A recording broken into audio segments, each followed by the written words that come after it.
Pas une accolade diplomatique, mais une accolade d'agapao. Embrasse-la d'un amour fraternel. Ça peut, et j'en suis sûr, ça va faire du bien à quelqu'un qui dit un fort amen. Nous bénissons le Seigneur pour les 3-4 jours que nous avons passés en retraite, en camp de la jeunesse, où Dieu nous a longuement parlé autour d'un thème merveilleux qui était « Brise-moi ». J'en suis convaincu, nous sommes tous brisés. Amen. Nous avons saisi que pour avancer et pour mûrir, on doit d'abord passer par, j'allais dire une étape, mais qui est éternelle, qui s'appelle le brisement. Qui dit Amen. Amen. Est-ce qu'on peut célébrer le Seigneur pour cela? J'espère nos forces ce matin. Gloire à Dieu.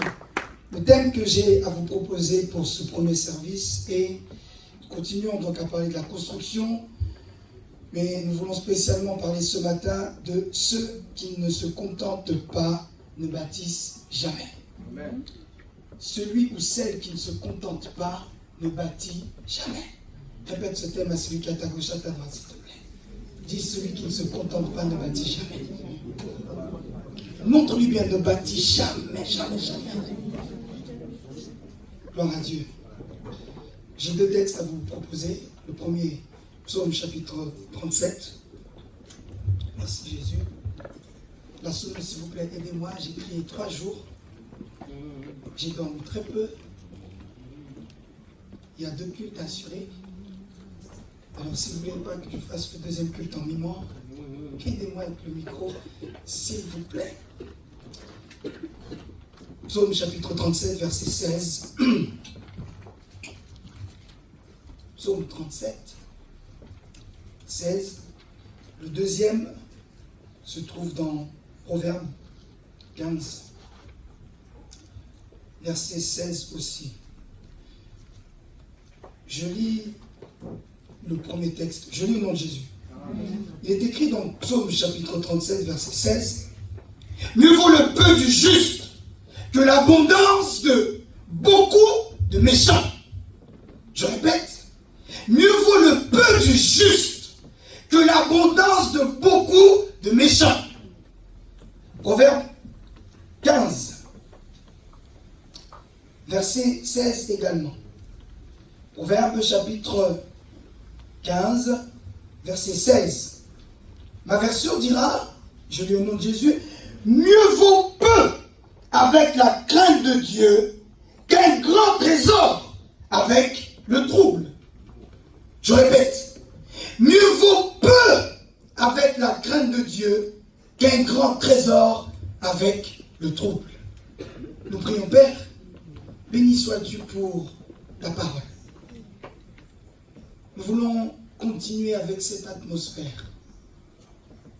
Nous voulons continuer avec le Saint-Esprit. Que nous puissions nous tous diminuer et que l'Esprit Saint puisse croître au milieu de nous. Par le nom de Jésus, nous avons prié. Nous disons tous Amen.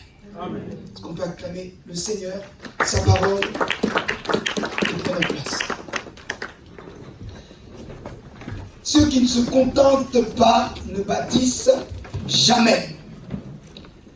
Alors que ça fait maintenant plusieurs semaines que nous parlons de la construction, comment construire, qu'est-ce qu'il nous faut pour construire, la sagesse pour bâtir, l'amour, qu'est-ce que l'amour, l'onction pour bâtir, on a parlé de la doxa, la gloire de Dieu, nous sommes allés ci et là, autour de la construction, qui dit Amen.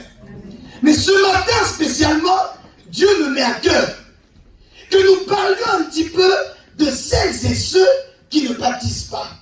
Alors, sauf changement de programme, car nous fonctionnons selon le programme du Saint-Esprit, au second culte, j'ai à cœur que nous parlions en général de ceux qui ne bâtissent jamais. Et il y a comme ça des critères ou des traits de caractère que j'ai pu observer dans la parole de Dieu, autour de moi, ci et là.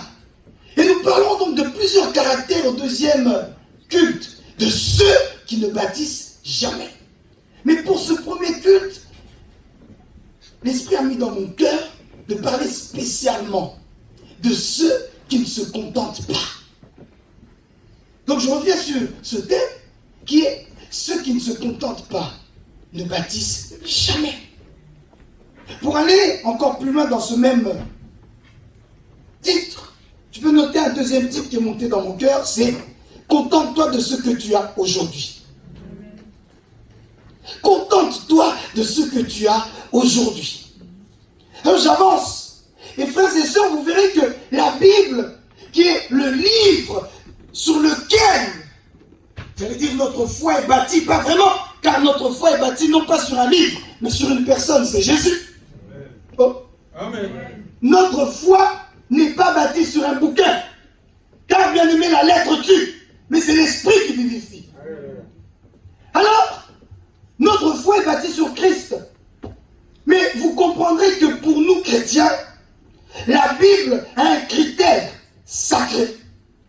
Et vous verrez que de Genèse à Apocalypse, en réalité la Bible est un livre d'équilibre. C'est-à-dire il y a plusieurs promesses dans l'ancienne alliance comme dans la nouvelle, où Dieu promet à son peuple. Il promet plusieurs choses. La grandeur, l'autorité, la possession. Dieu promet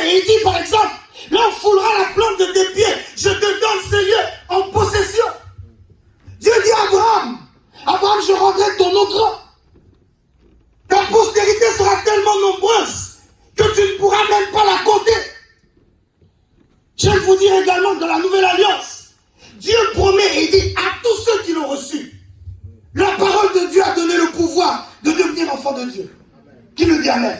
Du moins, de Genèse à Apocalypse, on voit, il y a des grandes promesses. Des promesses de grandeur. Des promesses de bénédiction.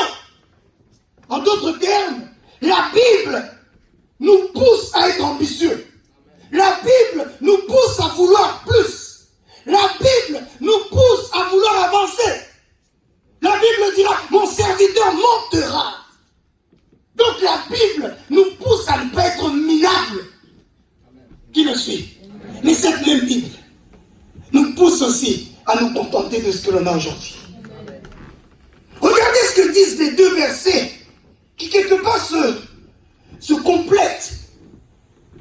Psaume dit, mieux vaut le peu du juste. Mieux vaut un peu, mais en justice. Mieux vaut rien, ou du moins presque rien, mais du juste, que d'avoir l'abondance de beaucoup de méchants. Ça veut dire, comme j'ai dit dans le deuxième titre, la même Bible qui nous dit qu'on doit monter, qu'on doit avancer, qu'on doit vouloir plus. Cette même Bible te dit, ce que tu as aujourd'hui, contente-toi de ça. Et ce qui est monté dans mon cœur, frères et sœurs, c'est que vous verrez que plusieurs d'entre nous, nous nous basons que sur une partie de la parole, qui nous dit justement, on doit monter. Et du coup, tu te concentres tellement sur ce que tu veux, merci Seigneur, que tu négliges ce que tu as. Aujourd'hui, Dieu vient nous parler, pas vous, mais nous parler, parce que moi aussi, en disant, contente-toi de ce que tu as aujourd'hui. Donc j'insiste sur cette première idée. Cette même parole qui nous dit qu'on doit monter, qu'on doit être ambitieux quelque part, nous vient également et nous dit, tu dois te contenter de ce que tu as. Et un verset, ou du moins une parabole que Christ a utilisée, la parabole du semeur, nous le prouve complètement. Vous verrez que les talents qu'on a distribués, 5, 2, et celui à qui on a distribué 1, celui qui on lui a distribué 5 talents, qu'il en a ramené 5 autres, le maître qui peut être personnifié par Dieu, Matthieu chapitre 25, verset 23, dira, c'est bien, bon et fidèle serviteur, tu as été fidèle en peu de choses, je te confierai beaucoup. En d'autres termes, tu t'es contenté de ce que tu avais. Tu as optimisé le peu que tu avais. À cause de cela, je te donnerai plus. Que de chrétiens qui le peu qu'ils ont, ils le négligent. En disant, Dieu m'a promis, j'aurai plus. Dieu m'a promis 120. Aujourd'hui, je n'ai que 80.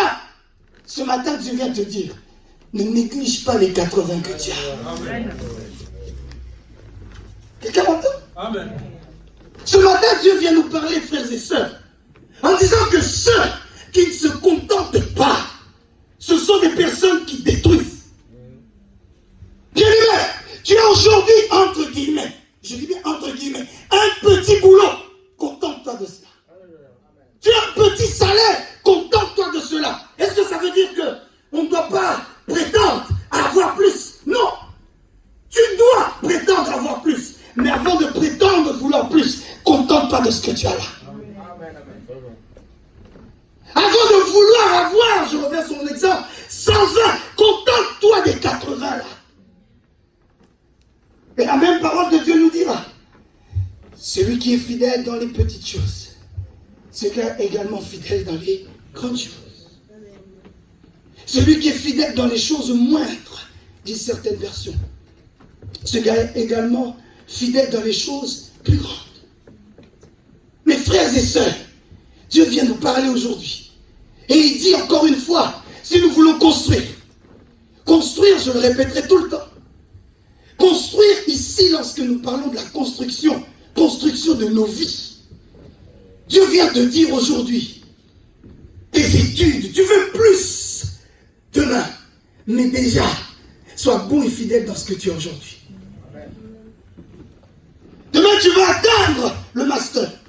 Tu vas atteindre le MBA. C'est très bien. Mais déjà, contente-toi de la licence que tu as. Sois fidèle dans la licence que tu as. Sois fidèle.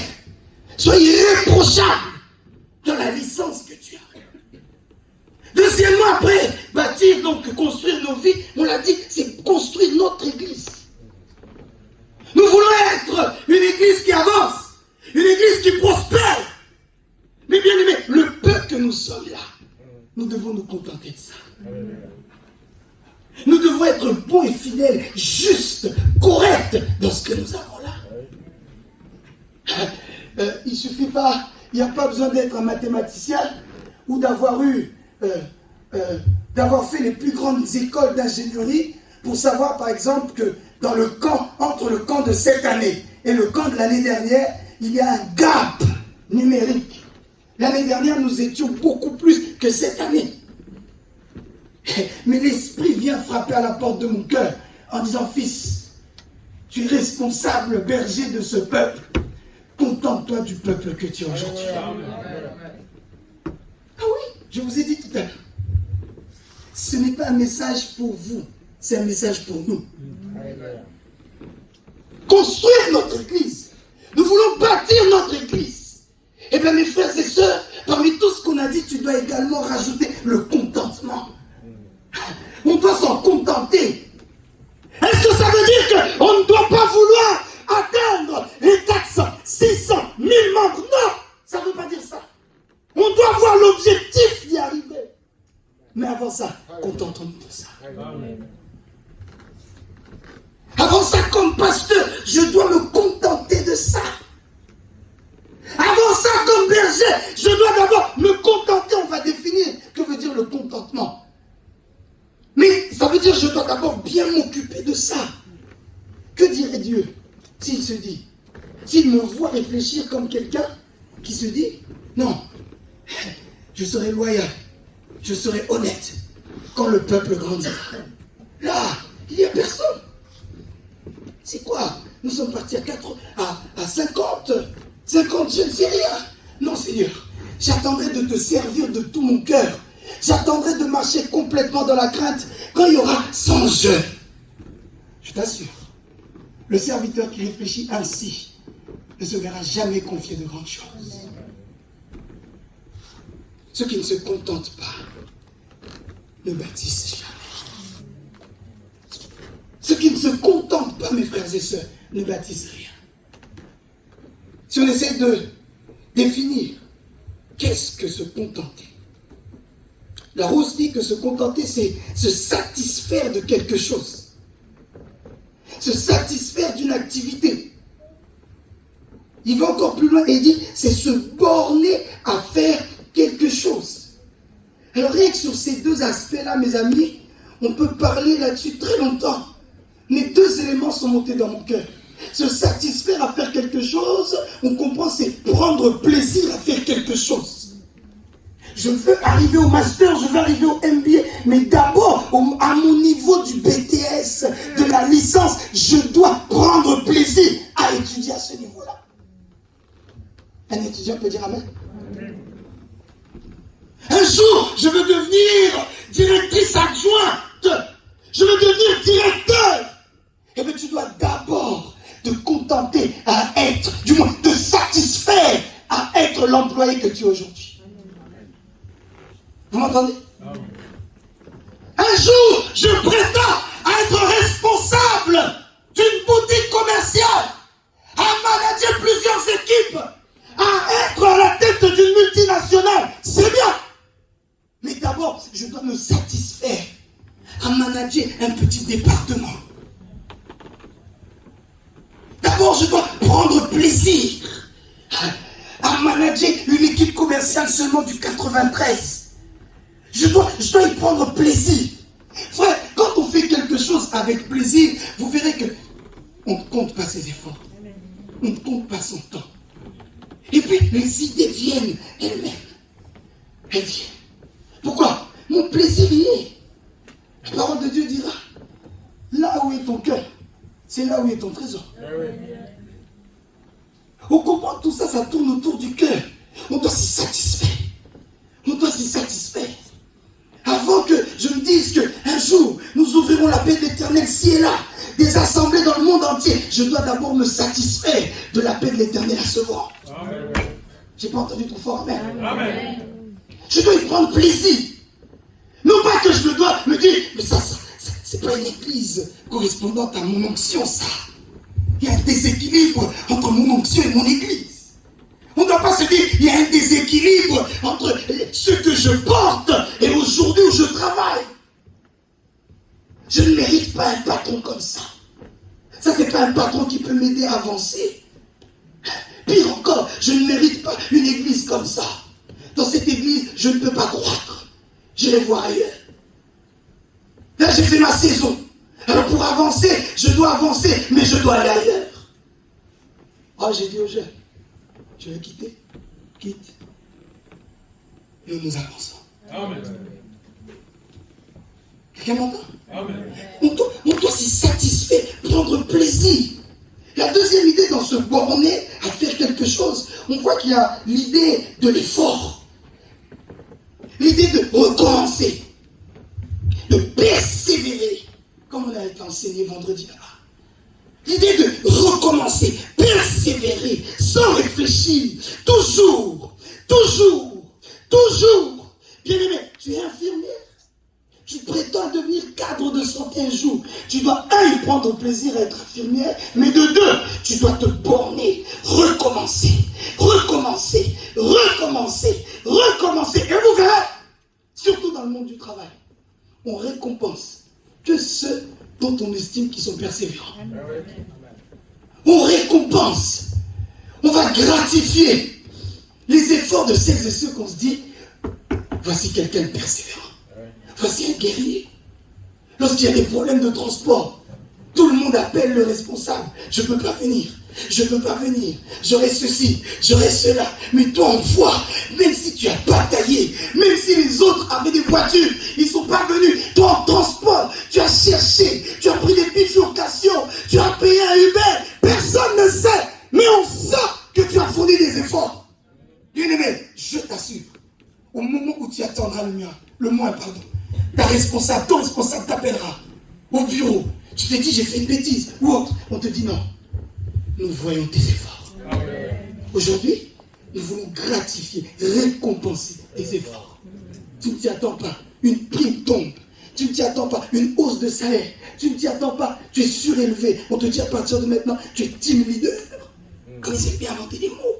Ça veut dire quoi? Nous te préparons à être manager. Mais entre deux, tu as un poste un petit peu à cheval. On te teste un petit peu. Tiens, tu vois telle personne. Maintenant, à partir de maintenant, c'est toi qui t'en occupes. Pourquoi? Tu as été persévérant. Tu t'es borné. Tu t'es dit, je me contente. J'y prends plaisir. Mais je recommence. Frère, la persévérance paye. Dans tous les domaines, la persévérance paye. J'aimerais encourager un étudiant. J'aimerais encourager quelqu'un qui travaille. J'aimerais encourager quelqu'un qui est marié. J'aimerais encourager un serviteur, une servante. Persévère. Car, frères et sœurs, je le dirai au deuxième culte, parmi ceux qui ne bâtissent jamais, ce sont les personnes qui abandonnent vite. Ah oui ou non, il abandonne. Ah oui ou non, je crois que Dieu ne veut pas que je me lance dans telle affaire. Bien-aimé, Jean-Pierre, sur mon deuxième message, tu dois comprendre que même Dieu a recommencé l'humanité à plusieurs fois. C'est un exemple. Dieu nous enseigne par ce qu'il fait. Il commence d'abord avec Adam et Ève, ça échoue. Il rase tout le monde. Il recommence avec Noé, sa femme, ses enfants. Il recommence encore à pécher. Il rase tout le monde. Il envoie le feu à Sodome et Gomorrhe. Se disant, cette fois-ci, ils vont comprendre. Mais ça continue. À un moment, Dieu ne parle plus. J'avance rapidement. Vous devez savoir, entre Malachie et Matthieu, il y a eu 400 ans où Dieu ne parlait plus. Et j'aime cette parole qui nous fait comprendre qu'en réalité, le silence de Dieu n'est pas son absence. Mais Dieu est tellement déçu. Oh, merci. C'est l'onction de la prédication, je prie. Que Dieu est là. Il est tellement déçu. Dieu ne parle plus. Et moi, j'aime dire qu'à ce moment-là, Dieu commençait à observer. Dieu réfléchissait. Comment vais-je faire? Comment vais-je faire? Et là, il a eu une idée qui a sauvé l'humanité. Il a dit, fils, cette fois-ci, c'est toi que j'envoie. Je t'envoie cette fois-ci, pas seulement pour Israël. Je t'envoie cette fois-ci pour l'humanité entière. Vous entendez? Même Dieu a recommencé plusieurs fois. Alors toi aussi, sois persévérant. Là où même tu as échoué, recommence encore. Papa nous a enseigné la semaine dernière en disant qu'Isaac est parti pour déboucher les puits de son père Abraham. C'est-à-dire ce que son père avait inachevé. Lui, il vient, il se dit, je veux l'achever. Et il creuse un puits, on vient, on le bouge, il va ailleurs, il recommence. Que de chrétiens, nous parlons en langue. Que de chrétiens, nous aimons la puissance. Mais nous n'avons pas la persévérance. Et bien aimé, ceux qui ne sont pas persévérants ne bâtissent jamais. On se satisfait à faire quelque chose. Et en même temps, on se borne. On recommence. Troisième chose qui monte dans mon cœur. Dans quel domaine? On se contente dans quoi? Parce qu'il y a certaines choses dans lesquelles on doit se contenter et d'autres choses on ne se contente pas. Dieu l'a mis dans mon cœur clairement que nous devons nous contenter dans tous les domaines. Tous. Ce que je viens de dire là est valable pour tout. C'est valable pour ta vie spirituelle. C'est valable pour tes études. C'est valable dans ton foyer. C'est valable dans tout. C'est valable même en matière d'argent. J'ai beaucoup parlé avec ces jeunes d'argent. Car j'ai constaté que l'argent facile est quelque chose qui leur fait perdre la boule. Que de jeunes filles, de jeunes garçons qui se perdent à cause de quoi? L'argent. Je leur ai dit, ils arrivent parfois à pécher de rien. Pour une vidéo, pas d'une minute, de 10 secondes. 10 secondes. Tu perds ta vie. Parce que quelqu'un a étalé sur une vidéo de 10 secondes, on gagne plusieurs billets, Boris. Toi, tu te dis, my God. Non, mais j'en ai marre en plus. Ah. Les 10 secondes là, ils prennent la tête durant 10 heures. 10 secondes. Tu as vu des billets. Ta tête tourne durant 10 heures, Nadios. Tu ouvres le frigo comme ça. Au lieu que ce soit le frigo qui dit bonjour, c'est toi qui dis bonjour au frigo. Vis les infos. Tu es là, tu dis, c'est la galère. Une vidéo de 10 secondes t'amène à réfléchir durant toute ta vie. Tu retraces toute ta vie à cause de 10 secondes. Et après ça, comme les gens mauvais ne manquent jamais, quelqu'un te dit, mais plein d'argent, plein d'argent, plein d'argent. Tu arrives à faire des magouilles. J'insiste, pour 10 secondes. Alors que, comme je leur ai dit, ça se trouve que celui-même qui a affiché l'argent, là, des 10 secondes, qui a affiché plusieurs billets comme ça se trouve, c'est même pas son argent. C'est l'argent que sa mère a fait des... Comment on appelle les maquelements? De la tontine. C'est même pas son argent. C'est l'argent de ta mère. Parce qu'elle a fait les tontines. Mais pour 10 secondes, tu perds ton salut. C'est triste. Mais ce n'est pas ton cas, mon Jésus. C'est dans tout, frères et sœurs. Dans nos études, on doit se contenter. Dans nos vies de couple, on doit se contenter. Malheur à tout mari qui, lorsque sa femme arrive à un certain âge, il dit, je ne me contente plus de toi. Tu ne me plais plus. Celui qui fait ça, il va arriver à être beaucoup plus polygame même que Salomon. Même dans le mariage, tu dois te contenter. Oh, pourquoi tu dis pas à ça? Amen. Tu dois te contenter. Femme, contente-toi de ton mari. Mari aussi, contente-toi de ta femme. Essaye de la modifier ou de le modifier comme tu veux. Vous voyez, ces derniers temps, je mets beaucoup de baskets. C'est parce que ma femme m'a dit, Rose, David, tu n'avais pas encore 30 ans. Parfois, tu fais laisser un peu de... Et du coup, de temps en temps, elle m'envoie des liens. J'aime bien cette paix. Tu vois, c'est des messages subliminaux qu'elle m'envoie. Et puis en même temps, il me dit, et puis souviens-toi, souvent tu as mal aux pieds les dimanches. Tu vois, donc elle essaie dans tous les sens de rajeunir l'affaire. Pourquoi? Elle se dit, je dois me contenter de mon mari. Amen. Malheur à toute femme qui, à cause de ça, se dit, oh ben non, je vais aller voir un autre mec. Il est plus mon style. Malheur aussi à tout mari qui arrivait ta femme à un certain âge parce qu'elle t'a donné plusieurs enfants. Tu dis, finalement, tu n'es plus mon style de femme. Moi, je suis là seulement pour les enfants. J'aime pas ton ventre. Et puis tes cuisses là, j'aime pas.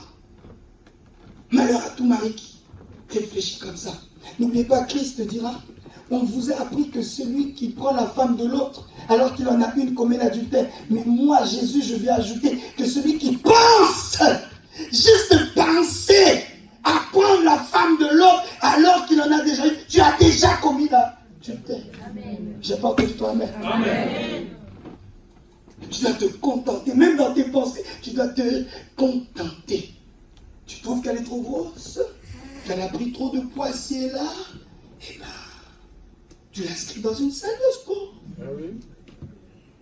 Et puis si tu vois qu'elle n'est pas motivée, qu'elle n'y va pas, eh bien tu vas avec elle. Ah oui. Tu te contentes de ce que tu as. Amen. Pourquoi tu te permets? Amen. Nous devons nous contenter. Ceux qui ne se contentent pas ne bâtissent jamais. Je reviens sur cet exemple du foyer. L'homme qui se dit, après plusieurs enfants, la femme ne me satisfait plus, je ne suis plus content, je ne suis plus satisfait, j'en ai marre, son corps, ça ne m'attire plus, etc. Qui va aller ailleurs. Oh, cher mari, tu vas détruire ton propre foyer de tes propres mains. Contente-toi. Oh, j'ai dit le jeune, je reviens encore là-dessus. Aujourd'hui, beaucoup, certes, n'ont pas encore l'âge de se marier. Mais qu'on ne le veuille pas, ils vont grandir. Aujourd'hui, ils essayent même pas de m'en parler parce qu'ils ne savent plus. Toi, tu vas bien. Mais demain, doyen, 25 ans, une voiture, un salaire, diacrala. Qu'est-ce que je vais pouvoir leur dire? C'est l'âge de se marier. Et puis si je leur dis non, il faut dire l'évangéliste, toi-même tu es marié. Comment tu veux pas que nous on se marie? Oh. Amen. Oui, ce sont des êtres humains. Alors il faut que dès maintenant, je leur inculque déjà ces choses. En disant, demain quand tu te contentes. Tu vois passer une autre. Tu fais comme si tu n'as pas vu. Parce que tu te dis, elle est bien, mais elle n'est pas bien pour moi. J'aime pas du tout ton amen. Amen. Quatrième chose. L'exemple malheureux, mais qui nous sert, excusez-moi la répétition, d'exemple, qui nous sert de leçon, c'est mieux dit comme ça. Il y a l'exemple d'un homme qui, normalement, lui, il était voué à faire de grandes choses. C'est Géasi, notre ami, si je puis l'appeler ainsi. Pauvre Géasi.